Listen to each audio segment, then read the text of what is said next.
Welcome back to the Digital Power Workshop, and today we're going to go through on how to give your voice that little robotic automatic theme, kind of sound like an old little speaker. Without further ado, let's log on in.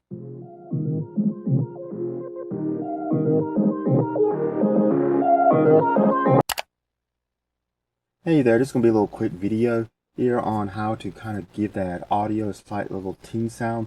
We're also going to be covering how to split an audio from making it stereo to mono and then putting it back into stereo right quick. So without any further ado, let's take a look here at the file I've already put it in. This is from my little short on doing the color diamond.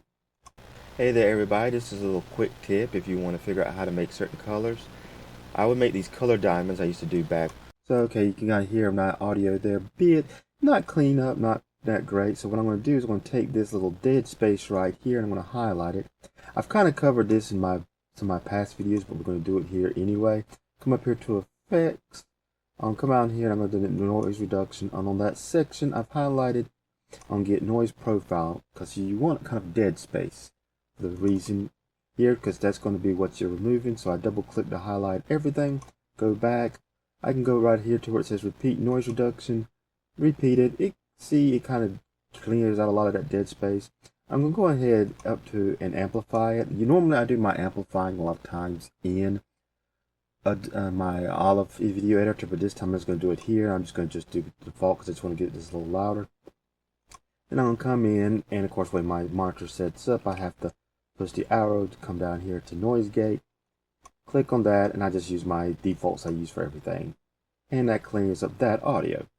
Now let's listen to it first before we get to the next part. Hey there everybody, this is a little quick tip if you want to figure out how to make certain colors.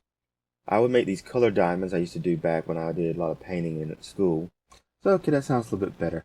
Now I want to separate these tracks, so I'll come up here to this little arrow right here. Now some may be little dots or little lines depending on the version. But you want to click here, and I want to come down here where I says split stereo to mono. Okay, we do that. Now I'm going to zoom in here just a little bit.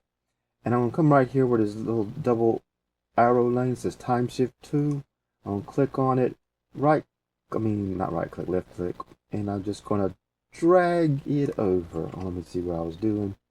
You just put things back. I don't want that. I want click. The reason I said right click is my left click button's not working on my mouse and I had switched it right quick. But let's zoom out right quick and let's listen to what it sounds like now. Hey there everybody, this is a little quick tip if you want to figure out how to make certain colors. So now you can kind of hear that it's giving me a little bit of a robotic mechanical sound, and just by shifting it a little bit. Because if you shift it too much, let's get in here real quickly and get back at the beginning so I can see what I'm doing.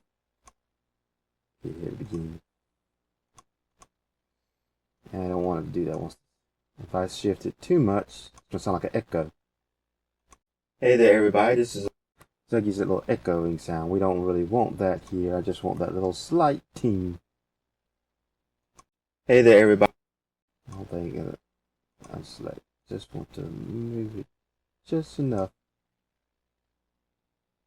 Hey there everybody, this is and now I just select this and this together, come back to this arrow, and I can now make it to stereo. Okay, I select both of them to make it into a stereo, or you leave it as mono, and then I can just export it out. And that's how you can add a little bit of a ting or robotic sounding or old speaker sounding to your voice, as well as how to just simply make a mono track or combine things in a stereo. Very simple little techniques. And of course you can go to any of these websites right here to support me in various ways, as well as you're interested in doing some more changes to your voice that sound like similar stuff. Check out my transformation Audacity character creation video where I go through on how I did my Reaper the Deaf voice, as well as I think I covered my Soundwave voice in that one. Other than that, have a nice day.